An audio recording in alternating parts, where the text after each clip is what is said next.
I still remember the exact moment my life split into before and after. It wasn't when Thomas handed me the divorce papers. It wasn't when I moved into that tiny apartment with walls so thin I could hear my neighbours breathing. It was 3 months ago, on a Tuesday afternoon, when an old woman's bony fingers wrapped around my wrist and wouldn't let go. But let me back up. Let me tell you how I ended up on that street corner in the first place. The divorce took everything. I'm not being dramatic. It literally took everything. The house we bought together, the car I loved, even the savings account I'd been building since before we got married. Thomas had a better lawyer. Or maybe he just fought harder because he had something to fight for. Her. Amber. 28 years old with perfect hair and a laugh that sounded like breaking glass. They got my old life. I got a garbage bag full of clothes and enough money for first month's rent on the cheapest apartment I could find. I used to be a teacher, 3rd grade. I loved those kids. But after the divorce, I couldn't stand in front of a classroom anymore. Everything reminded me of the life I thought I'd have, the family I thought I'd build, the future I thought was solid. So I quit. Just walked away from the only job I'd ever been good at. I needed work fast, so I took the first thing I could get, delivery driver for Quick Ship Express. My boss, Mr. Foster, didn't care that I had a degree or that I used to shape young minds. He cared that I could drive a van and follow a GPS. That was enough. The work was hard. My feet hurt all the time. My back ached from carrying boxes up flights of stairs, but it kept my mind busy. And busy was good. Busy meant I didn't have time to think about Thomas and Amber living in my house, sleeping in my bed, using my coffee maker. On my first day, I noticed her, Mrs. Cartwright, though I didn't know her name then. She was just an old woman sitting on the corner of 5th and Maple Street, right on my route. She sat on a piece of cardboard, her back against a brick wall. She wore clothes that looked like they'd been worn for months. Her hands were folded in her lap, and her head was down like she was praying or sleeping or just trying to disappear. I walked past her that first day. I had my own problems, my own pain. I didn't have energy for anyone else's. But that night, alone in my apartment, I couldn't stop thinking about her, the way she sat so still, the way people walked past her like she was invisible. The way her shoulders curved inward, like she was trying to take up less space in the world. I knew that feeling. After Thomas left, I felt invisible too, like I'd been erased from my own life. The next day I stopped. I bent down and left $5 next to her on the cardboard. She looked up and our eyes met. Hers were pale blue, faded like old jeans. She didn't say anything, just gave me a tiny nod. I walked away quickly, embarrassed for some reason. But the day after that, I stopped again. And the day after that, it became a routine. Every single day after my last delivery, I'd walk to 5th and Maple, bend down, and leave whatever money I could spare. Sometimes it was $10. Sometimes it was $3 and a sandwich from the gas station. On really bad days when my own rent was coming due, it was just a granola bar from my lunch. She never spoke, never asked for anything, just nodded or gave a small smile, and somehow that was enough. In a world where everything felt wrong, this one small act felt right. 3 months went by like this, 3 months of quiet nods and small exchanges. I started to recognize the rhythm of her day. She arrived at the corner every morning at 7. She stayed until dark. She never held up a sign, never called out to people passing by. She just existed there, like part of the landscape. I wondered about her sometimes. Did she have children? Where did she sleep? How did someone end up sitting on a street corner at 70-something years old? But I never asked. Some pain is too private, too deep. I understood that better than most people. Then came today. I finished my last delivery at 6:30. My feet were screaming. I had $8 in my pocket, all I could spare until payday tomorrow. I walked toward 5th and Maple like always, already reaching for the bills. But something felt different. Mrs. Cartwright was in her usual spot, but she wasn't sitting with her head down. She was watching the street, really watching. Her eyes moved back and forth like she was searching for something, or someone. When she saw me approaching, her whole body went tense. I felt a strange flutter in my stomach. Something was wrong. I bent down to leave the money like always. That's when it happened. Her hand shot out and grabbed my wrist. I gasped. Her fingers were so thin I could feel every bone, but her grip was surprisingly strong. She pulled me closer, her pale blue eyes locked on mine. Up close, I could see how scared she looked. "You've done so much for me," she whispered. Her voice was raspy, like she hadn't used it in years. Don't go home tonight. My heart started pounding. What? Stay at a hotel, she said urgently, her grip tightening. Tomorrow I'll show you something, but tonight, please, don't go home. I tried to pull back gently. People were walking past us, but no one paid attention. Just another crazy homeless woman, they probably thought. I don't understand. What are you talking about? Her eyes darted around nervously. Not here. Too many years. Just trust me, child. I've been watching. I've been waiting. And tonight something bad will happen if you go home. Cold fear washed over me. How do you know? What's going to happen? But she just shook her head and released my wrist. She leaned back against the wall, suddenly looking exhausted. Tomorrow. Meet me here at dawn. I'll show you everything. But tonight, please, stay somewhere else. I stood up slowly, my legs shaking. My mind was spinning. Was she crazy? Was this some kind of trick? But there was something in her eyes. Real fear, real urgency. This wasn't the rambling of someone lost in their own mind. This was a warning. Please, she said again, softer this time. You saved my life these past 3 months. Let me save yours. I backed away, my heart hammering in my chest. People flowed around me on the sidewalk like water around a rock. I pulled out my phone and checked the time. 6:47. My apartment was 20 minutes away. I could be home by 7:15, make some instant noodles, watch something mindless on TV, go to bed. Wake up tomorrow and forget this weird conversation ever happened. But my hand was still tingling where she'd grabbed me, and her voice kept echoing in my head. Something bad will happen if you go home. I stood there on that busy street corner, frozen with indecision. People bumped into me, annoyed. A car honked. The city moved around me like it always did, uncaring and endless. My thumb hovered over my phone screen. This was crazy. Staying at a hotel because a homeless woman told me to? I barely had enough money for groceries this week.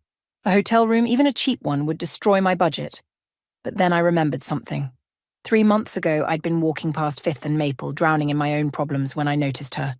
Something made me stop. Some instinct told me to help. What if this was the same thing? What if my instinct was trying to tell me something? I opened my phone and searched for cheap hotels nearby. My hands were shaking as I made the reservation.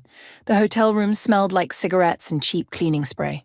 The bedspread had stains I didn't want to think about, and the TV only got 3 channels. But it was safe, or at least I hoped it was. I sat on the edge of the bed staring at my phone. This was insane. I'd just spent $42 I didn't have because an old woman grabbed my wrist and told me not to go home. What was I thinking? I called my sister Amy, 2 states away. She answered on the 4th ring, sounding tired. She had 3 kids and a husband who worked nights. I heard cartoons blaring in the background. Hey Gladys, what's up? I opened my mouth to tell her everything, then stopped. What would I even say? It sounded ridiculous in my own head. Nothing. Just wanted to check in. You okay? You sound weird. I'm fine. Just tired from work. We talked for 5 minutes about nothing important. When we hung up, the silence in the hotel room felt heavier than before. I tried to sleep. I really did. But every time I closed my eyes, I saw Mrs. Cartwright's face, the fear in her eyes, the desperate grip on my wrist. The way she said, something bad will happen. At midnight, I gave up and turned on the TV. Some old movie was playing, but I couldn't focus on it. I kept checking my phone, looking at social media, reading news articles, anything to distract my brain. At 2:30 in the morning, I almost called a cab to take me home. This was stupid. I was being paranoid. Mrs. Cartwright was probably just confused, maybe having some kind of episode. I'd wasted money I couldn't afford to waste. And for what? Then my phone buzzed. A text message from a number I barely recognized. It took me a second to place it. Mrs. Chen from apartment 4B, right below mine. We'd said hello maybe twice in the 3 months I'd lived there. The message said, "Hey, are you okay? There are police cars outside our building. Something happened." I sat up so fast the room spun. My fingers were shaking as I called her. She answered immediately. "Gladys? Where are you?" "I'm not home. What's going on?" "Someone broke into your apartment tonight." Her voice was high and scared. "Mrs. Patterson heard crashing sounds around 11 and called the police. They kicked in your door, Gladys. The whole thing is just... it's destroyed." My stomach dropped. "What?" "The police are still here. They're asking if anyone knows where you are. They want to talk to you." I couldn't breathe. Mrs. Cartwright had been right. She'd been right. Gladys? Are you there? Yeah. Yeah, I'm here. Tell them. Tell them I'm safe. I'll come down to the station in the morning. Do you know who did this? Are you in danger? I don't know, I whispered. I don't know anything. After I hung up, I just sat there in that dirty hotel room, my whole body shaking. Someone had broken into my apartment. They'd kicked in the door, destroyed everything, and I would have been there. If Mrs. Cartwright hadn't warned me, I would have been sleeping in my bed when they came. I called the police station and spoke to an officer named Rodriguez. He was kind but professional. He asked me to come in first thing in the morning to give a statement and see what was taken. Was anything valuable stolen? He asked. I don't have anything valuable, I said honestly. Just basic furniture and clothes. That's the strange part, Ma'am. According to the officers at the scene, it doesn't look like a normal burglary. Nothing obvious was taken. Your TV is still there, your laptop. But the place was torn apart. Drawers emptied, closets ransacked, even your mattress was flipped over. Like someone was searching for something specific. My blood turned to ice. Searching for what? That's what we're hoping you can tell us. I had no answers. After we hung up, I lay back on the hotel bed and stared at the water-stained ceiling. My mind was racing but going nowhere, like a hamster on a wheel. Who would break into my apartment? I didn't have enemies. I didn't have anything worth stealing. I was nobody, just a divorced delivery driver trying to survive. But Mrs. Cartwright had known. Somehow she'd known they were coming. I didn't sleep at all. I watched the sky slowly turn from black to grey through the thin curtains. At 5:30 I couldn't wait anymore. I got dressed, checked out of the hotel, and headed toward 5th and Maple Street. The city was just waking up. A few early commuters hurried past with coffee cups. Delivery trucks rumbled down the streets. The air was cold and damp. Mrs. Cartwright was already there. She sat in her usual spot, but somehow she looked different, more alert. Her eyes were clear and focused. When she saw me approaching, she nodded once like she'd been expecting me. I sat down on the sidewalk next to her. My heart was pounding. You were right. Someone broke into my apartment last night. I know, she said quietly. How? How did you know? She looked at me for a long moment, studying my face. Then she said, because I've been watching you, and I've been watching the people who've been watching me. My skin went cold. What are you talking about? Not here. She glanced around at the empty street. Too exposed. Walk with me. She stood up with surprising ease for someone who looked so frail. I scrambled to my feet and followed her. We walked for 3 blocks in silence, turning down side streets I'd never noticed before. Finally, we stopped in a small park, just a patch of grass with a few benches and some scraggly trees. Mrs. Cartwright sat down on a bench. I sat next to her. My whole body tense. My name is Helen Cartwright, she began, and 30 years ago I testified against one of the most dangerous crime organizations on the East Coast. I stared at her. This fragile old woman in torn clothes had taken down criminals. I was supposed to enter witness protection after the trial, she continued.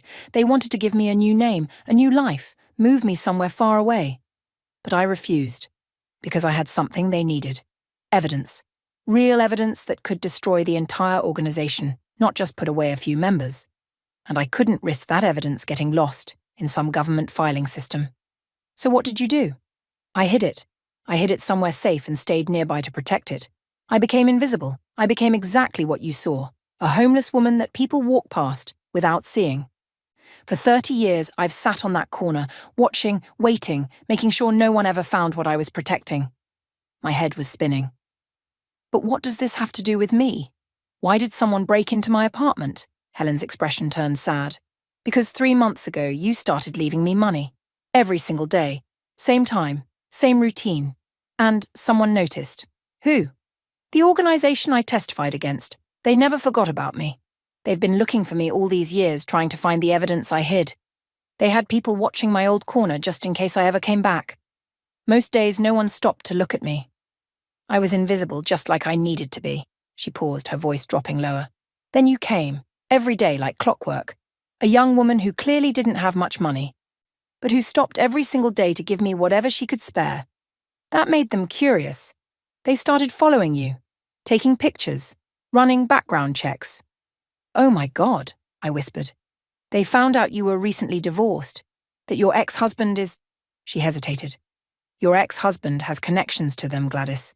Not deep connections, but enough. They hired him to search your apartment, To see if you were working with me, to see if I'd given you the evidence. Thomas.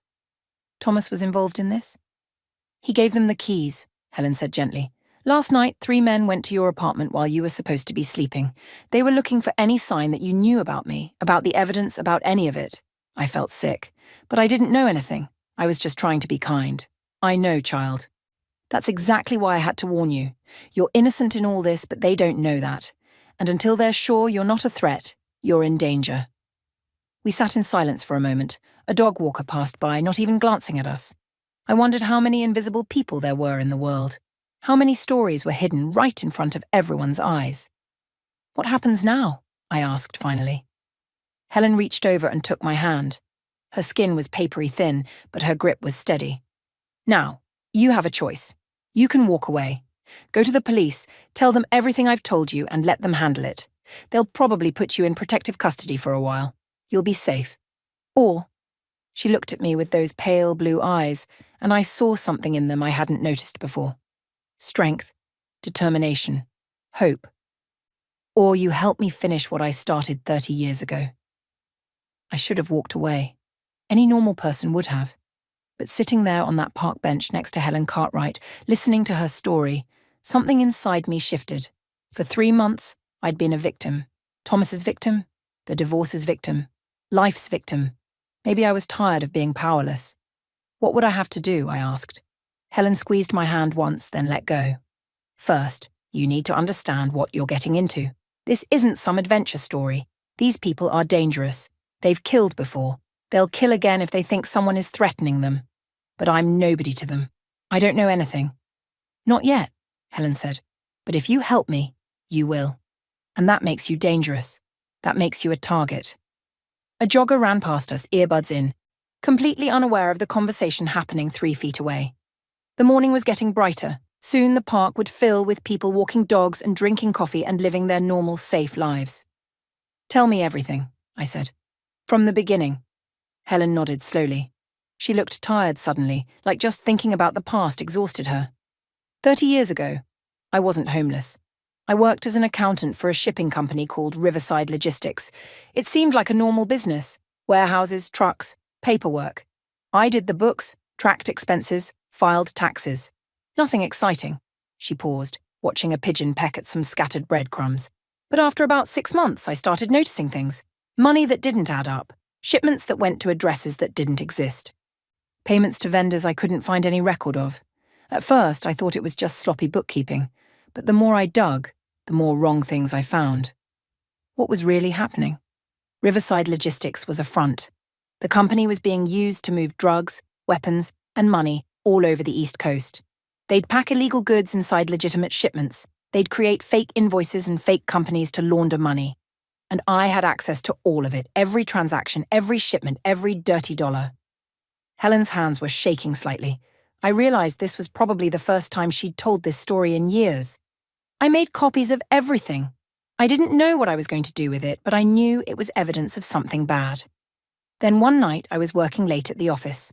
I heard voices in the warehouse. I knew I should have left, but I was curious. So I looked. Her voice dropped to barely a whisper. I saw them kill someone, 2 men from the organization, and a man I didn't recognize. They shot him and wrapped his body in plastic. They were laughing about it, joking, like it was nothing. I felt cold all over. What did you do? I ran. I went straight to the FBI the next morning and gave them everything. All the documents, all the records, and my testimony about what I'd seen. They were thrilled. They said I'd handed them the biggest case they'd had in years. So they arrested people? 12 of them, including the man who ran the whole operation's second in command. The trial took 2 years. I testified at every hearing, every deposition. I looked those men in the eyes and told the truth about what they'd done. Helen's expression hardened. They all went to prison. Long sentences, life sentences for some. But here's the thing. I only had evidence on 12 people. The organization was much bigger than that. There were bosses above the bosses, connections I couldn't prove, crimes I couldn't document. The FBI said what I gave them was enough. But I knew it wasn't. I knew the organization would rebuild. So you kept investigating? During the trial, I learned things. I paid attention to every word that was said, every name that was mentioned. After it was over, the FBI wanted to put me in witness protection. They said the organization would come after me for revenge. And they were right. There were threats, attempts to find me. But I told them no. Why? Because I still had all my evidence. The originals. And I'd been adding to it. Names I heard during the trial, connections I pieced together, bank accounts I tracked down. Over 30 years, I've built a complete picture of the entire organization. Every person involved, every crime committed, everything needed to take them all down permanently. She looked at me directly. But I'm old now, Gladys. I'm 78. My hands shake. My memory isn't what it was. I can't protect this evidence forever.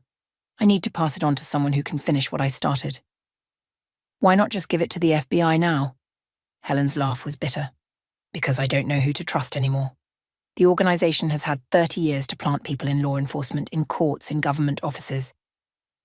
If I hand this evidence to the wrong person, it disappears, and so do I. A woman pushing a stroller walked past us. Her baby was crying. Normal problems. Normal life. I have one person I trust, Helen continued. A retired FBI agent named Walter Barnes. He was the lead investigator on my original case. He's been waiting for years for me to contact him. He knows I have more evidence. He's told me many times that whenever I'm ready, he'll help me bring it forward safely. So why haven't you? Because I was afraid. And because I didn't have anyone I could trust to help me deliver it. Walter lives across town. If I tried to bring him the evidence myself, the organization would see. They've been watching me all these years, waiting for me to make a move. I'm too recognizable to them now. She turned to face me fully. But you're not. You're invisible to them, just like I used to be. You're a delivery driver. You go all over the city every day. No one would think twice about you making a delivery to Walter's address. My heart started pounding. You want me to deliver the evidence to him? Yes, but there's a complication. They know about you now. They broke into your apartment looking for a connection between us. They'll be watching you too. Then how? We create a distraction, Helen said. Her eyes were sharp now, focused. I go back to my corner like normal. I make myself visible. I draw their attention.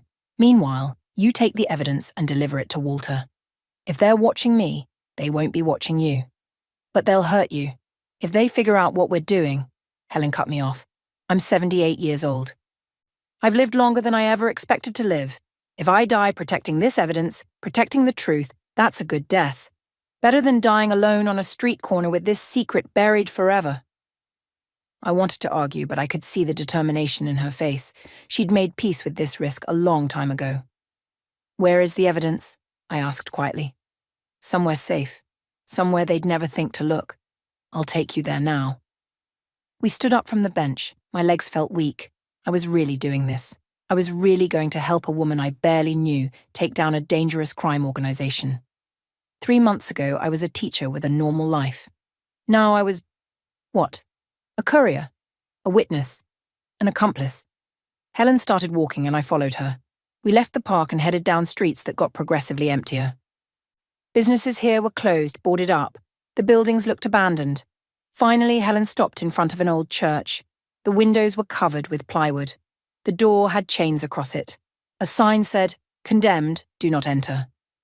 "This is where you've been hiding evidence for 30 years, I asked. Helen pulled a key from her pocket, the first possession I'd ever seen her carry.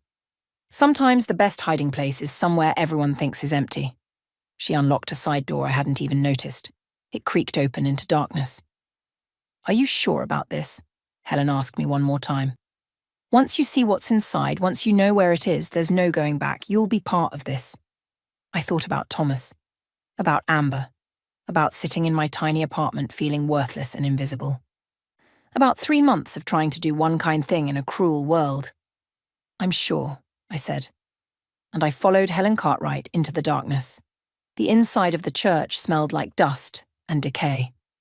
Helen pulled out a small flashlight, another item I'd never seen her carry, and the beam cut through the darkness. I could make out shapes in the shadows. Broken pews stacked against walls, bird droppings covering the floor, holes in the ceiling where rain had leaked through for years. "Watch your step," Helen said. "The floorboards are weak in places." We walked slowly down what used to be the center aisle. Our footsteps echoed in the empty space. I could hear birds rustling in the rafters above us. Something scurried away in the corner. A rat, probably. Helen moved through the church like she knew every inch of it. She led me past the main area, through a doorway behind where the altar used to be. We entered a smaller room. Maybe it had been an office once, or a place where the priest got ready for services. There was nothing in the room except dust and a few pieces of broken furniture. Helen went to the far corner and knelt down, her old knees cracking. She ran her fingers along the floorboards until she found what she was looking for. "Help me with this," she said. I knelt beside her. She'd found a board that looked slightly different from the others, newer, less weathered. Together we pried it up. Underneath was a metal box, the kind you might use for storing important documents. Helen pulled it out carefully like it was something precious. And I guess it was. This box contained 30 years of her life. 30 years of fear and courage and determination. She opened it. Inside were stacks of papers, all organized in folders and bound with rubber bands. There were photographs, some black and white, some color, all showing people in places I didn't recognize. There were small notebooks filled with Helen's handwriting, names and dates and numbers. There were USB drives, probably a dozen of them, each labeled with dates.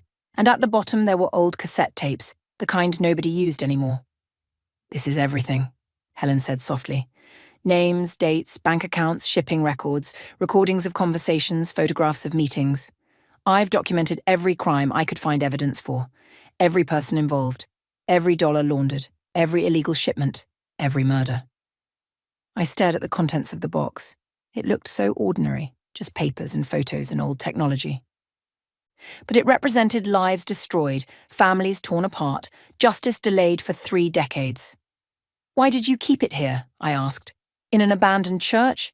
Because churches are sacred spaces, even abandoned ones. Most people won't disturb them out of respect or superstition.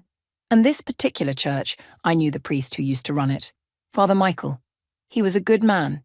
He helped me hide this before he died, and he never told a soul.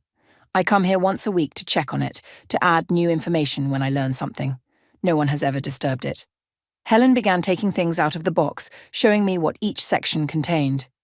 These folders are financial records, shell companies, fake invoices, money trails. These photographs show meetings between organization members and corrupt officials. These notebooks have names and addresses of everyone involved, and these recordings, she held up one of the cassette tapes, these are conversations I recorded during the original investigation, conversations the FBI never heard because I didn't trust everyone in that office.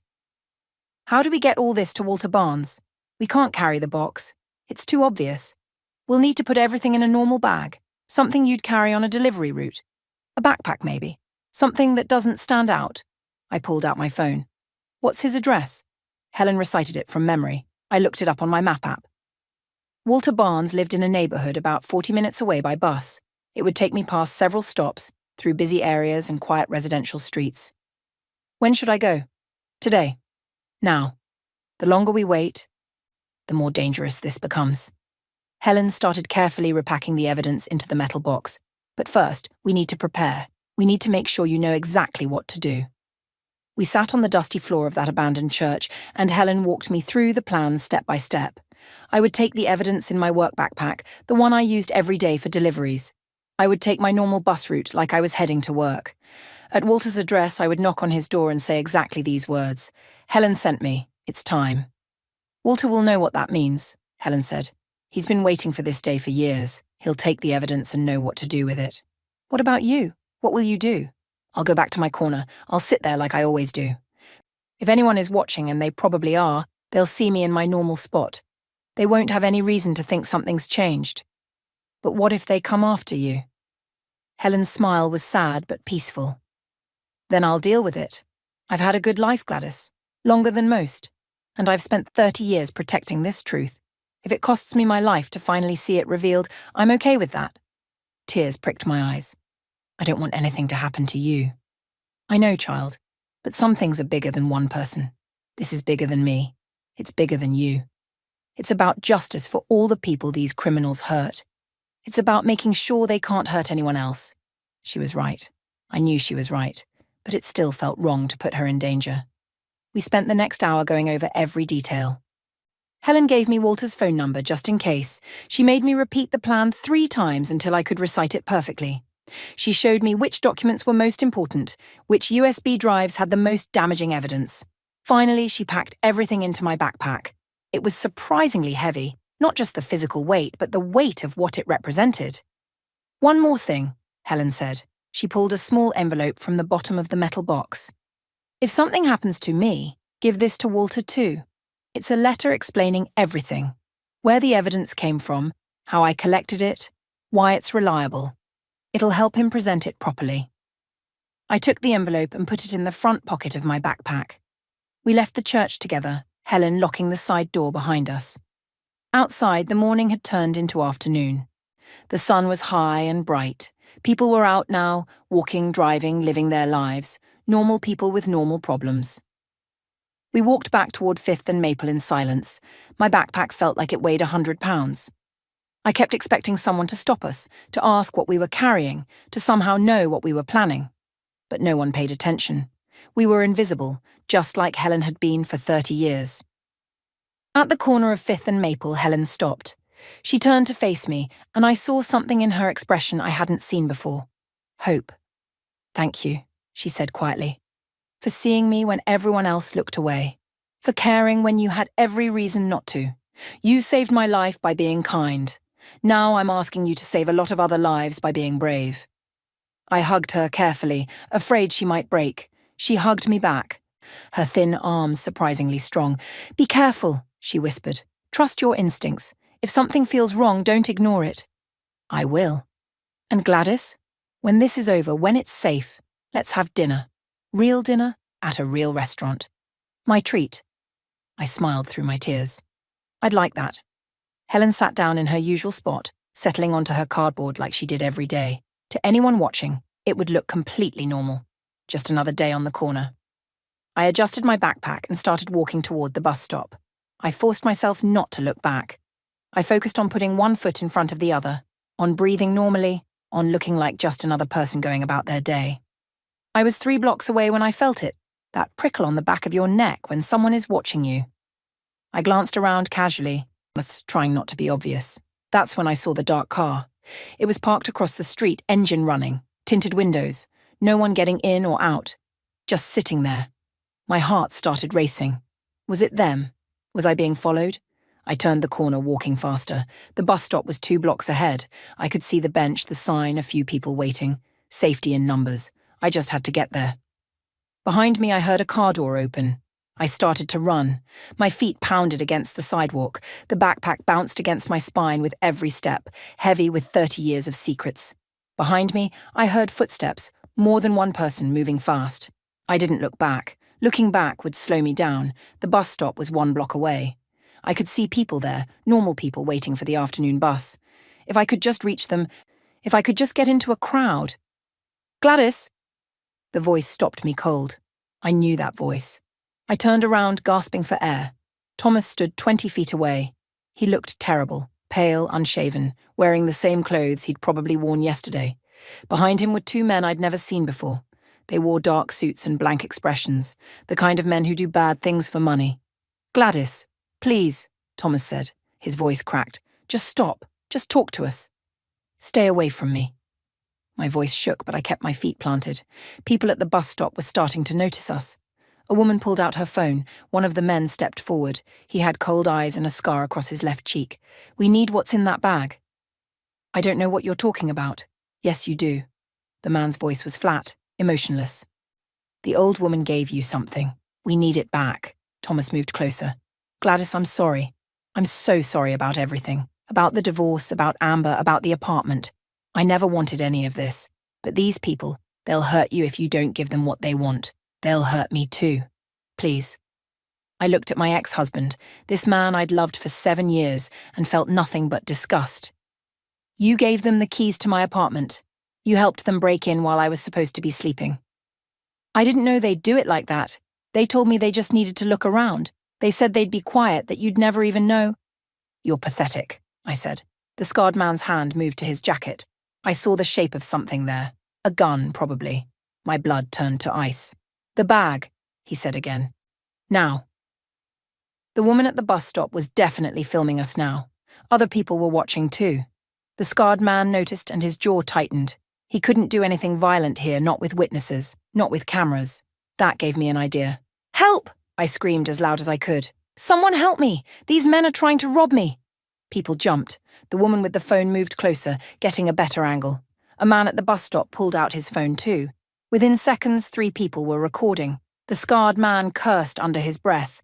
He grabbed Thomas's arm and started pulling him backward toward the dark car. We're leaving, now. But the evidence is not worth getting arrested over. Move. They retreated to their car, the scarred man's eyes locked on me the whole time. The look promised this wasn't over. Then they were gone, tires squealing as they pulled away from the curb. I stood there shaking, my heart hammering so hard I thought it might burst. The woman with the phone approached me carefully. Are you okay? Should I call the police? Yes, I managed to say. Please, call the police. The next 20 minutes were a blur. Police cars arrived. Officers took statements from everyone who'd witnessed what happened. I told them about the break-in last night, about Thomas, about being followed. I didn't mention Helen or the evidence, not yet. Not until I knew who I could trust. One of the officers, a young woman with kind eyes, drove me to the police station. They wanted me to look at photos, see if I could identify the men who'd threatened me. But I knew that wouldn't help. These weren't street criminals with arrest records. These were professional enforcers who knew how to stay invisible. I sat in an uncomfortable plastic chair at the station, clutching my backpack, trying to figure out what to do next. The plan was ruined. They knew I had something. They'd be watching for me now. How could I possibly deliver the evidence to Walter Barnes? That's when I saw him. Officer Walsh, the friendly cop who patrolled near 5th and Maple. He was walking through the station with coffee, nodding at other officers. When he saw me, his expression changed to concern. Gladys, what are you doing here? I made a split-second decision. Maybe it was stupid. Maybe I'd regret it. But Helen had told me to trust my instincts, and every instinct I had said Officer Walsh was one of the good ones. I need to talk to you, I said quietly. Somewhere private. He studied my face for a moment, then nodded. Follow me. He led me to a small interview room and closed the door. I sat down across from him, still clutching my backpack like a lifeline. What's going on? He asked gently. So I told him. Everything. About Helen, about the evidence, about the organization, about Thomas and the break-in, and the men who'd just threatened me.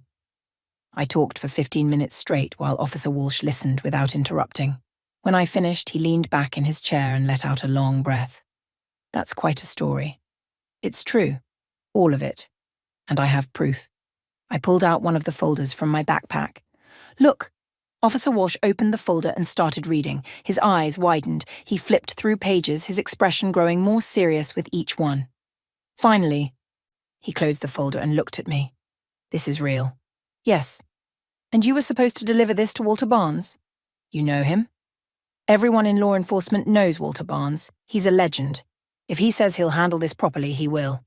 Officer Walsh stood up. Stay here. Don't move. Don't talk to anyone. I'll be right back. He left the room. I sat there alone, my heart still racing. Had I just made a terrible mistake? What if Officer Walsh was part of the organization? What if he was taking the evidence to destroy it right now? But 10 minutes later, he came back. And he wasn't alone. The man with him was older, maybe 65, with silver hair and sharp eyes. He wore a neat grey suit and moved with quiet confidence. Ms. Henderson? The man said, extending his hand. I'm Walter Barnes. I nearly cried with relief. I shook his hand and it was warm and steady. Officer Walsh called me as soon as you mentioned my name, Walter said, sitting down across from me. He's a good man, one of the few I'd trust with something like this. I pulled my backpack onto the table. Helen said to tell you, it's time. Walter's eyes filled with emotion. He reached out and touched the backpack gently, like it was something sacred. She did it. After all these years, she finally did it. She's still out there, I said urgently, on her corner. If they figure out what we're doing. Already handled, Officer Walsh said. I sent 2 officers I trust to pick her up. They'll bring her here under the guise of asking questions about your break-in. She'll be safe. Walter opened my backpack and began carefully removing the contents. His hands trembled slightly as he looked through folders, photographs, USB drives. This is incredible, he whispered. This is everything.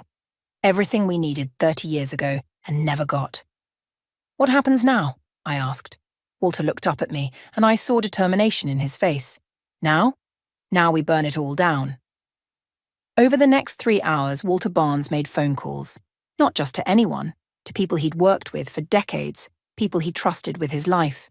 Federal prosecutors, honest FBI agents, journalists from major newspapers who'd been investigating the organization for years. By evening, the small interview room had transformed into a command center. Laptops were open, documents were spread across the table, and serious-faced people in suits were taking photographs of evidence and making copies of USB drives. A female FBI agent named Morrison sat down next to me. "Ms. Henderson, you've done something incredibly brave today. This evidence is going to change everything." "I just delivered a bag," I said quietly. "Helen is the brave one." "Helen Cartwright has been brave for 30 years, Morrison agreed. "But she chose you for a reason. She saw something in you that made her trust you with the most important thing in her life." 20 minutes later, Officer Walsh brought Helen into the room. She looked small and tired, but when she saw Walter Barnes holding her evidence, her whole face lit up. "Walter," she breathed. "Helen." He stood and walked over to her, and they embraced like old friends. "You did it. After all this time. You finally did it." "We did it," Helen corrected, looking at me. "Gladys and I." I went to her and took her hands. They were shaking, but she was smiling, really smiling, for the first time since I'd known her. "Are you okay?" I asked. "I'm free," she said simply. "For the first time in 30 years, I'm free." The arrests started that night. Federal agents coordinated raids across 3 states. By morning, 27 people were in custody, including 2 police officers, a district attorney's assistant, and several business owners who'd been laundering money for decades. Thomas was arrested too. He cooperated immediately, giving them names and details in exchange for a lighter sentence. I felt nothing when I heard. He was part of my past now, and my past didn't control me anymore. The news ran the story for weeks. "Massive crime organization dismantled after 3-decade investigation," the headlines read. They interviewed Walter Barnes, who gave all the credit to a courageous witness who never gave up on justice. Helen's real name was kept out of the media for her safety, and so was mine. We were just sources in the official reports, but we knew what we'd done. 2 months later, I was standing in front of a classroom again. Not 3rd graders this time. High school students at a school that specialized in helping kids who'd fallen through the cracks. Kids who knew what it felt like to be invisible. On my first day, I told them something I'd learned. Sometimes the smallest acts of kindness create the biggest changes. You never know when choosing to see someone, really see them, might save their life. Or your own. After school, I drove to a small apartment across town. Not the tiny place I'd lived in before, a better one, in a safer neighborhood. I could afford it now.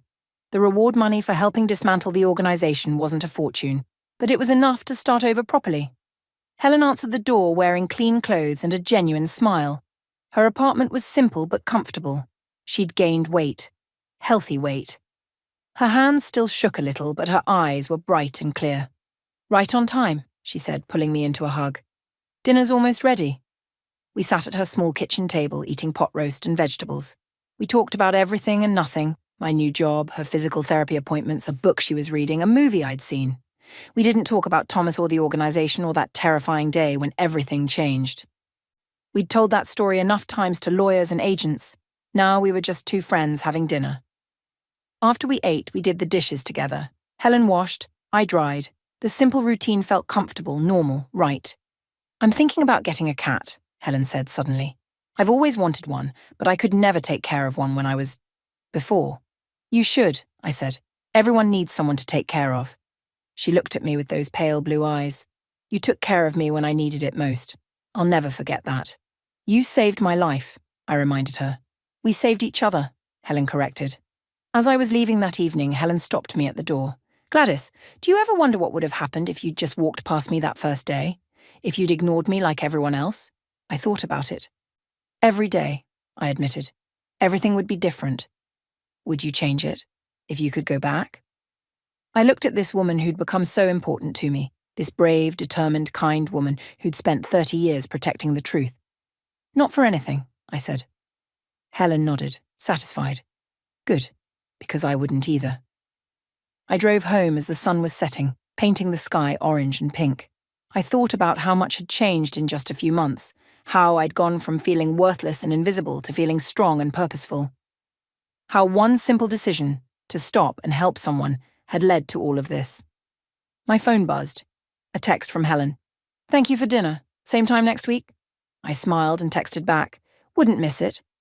At a red light, I saw a man sitting on the corner with a cardboard sign. Most people drove past without looking, but I saw him. I really saw him. When the light turned green, I pulled over. I got out of my car and walked back to where he sat. I handed him a $20 bill. He looked up, surprised. "Thank you," he said quietly. "You're welcome," I said. And I meant it. Because I understood now what Helen had tried to teach me. That kindness matters. That seeing people matters. That sometimes the smallest gestures create ripples that spread farther than we ever imagine. I got back in my car and continued home. The evening was beautiful. The air was cool. And for the first time in a long time, I felt like I was exactly where I was supposed to be. Not because everything was perfect. It wasn't. Not because all my problems were solved. They weren't. But because I'd learned something important, that we all have the power to change lives. To choose kindness over indifference. To see people instead of walking past them. And that made all the difference. 6 months after everything happened, Helen and I stood outside the old church together. The city had decided to renovate it, turn it into a community centre. They'd asked Helen if she wanted to be at the ceremony when they broke ground. She'd said yes, but only if I came with her. We watched as construction workers removed the chains from the door. That space that had held so many secrets would soon hold laughter and life again. Children's programs and neighbourhood meetings and people coming together. "It's fitting," Helen said quietly. "That place protected the truth for so long. Now it'll protect the community." I squeezed her hand. "You protected the truth. The place was just walls." She smiled. "Maybe. But sometimes we all need walls to hide behind until we're strong enough to stand in the open." She was right. We'd both been hiding. Helen on her corner. Me in my tiny apartment. Both of us invisible and afraid. But we weren't hiding anymore. As we walked away from the church, I thought about the title of my own story. How it would sound if someone told it, "After the divorce, I got a new job, and every day I left a little money for an elderly woman who was clearly starving. One day, when I bent down again, she suddenly grabbed my hand and said, 'You've done so much for me. Don't go home tonight, stay at a hotel. Tomorrow I'll show you something.' And what she showed me changed everything. She showed me that kindness creates connections. That courage can live in the most unexpected places. That sometimes the people who seem weakest are actually the strongest. That doing the right thing is rarely easy, but it's always worth it. Most importantly, she showed me that being seen, really seen, by another person can save your life, and seeing others can save theirs. I still stop at 5th and Maple sometimes. Helen isn't there anymore, but I think of her every time I pass that corner. I think of all the days she sat there, protecting her secret, waiting for someone to see her. And I'm grateful that I did, because in seeing her, I found myself again.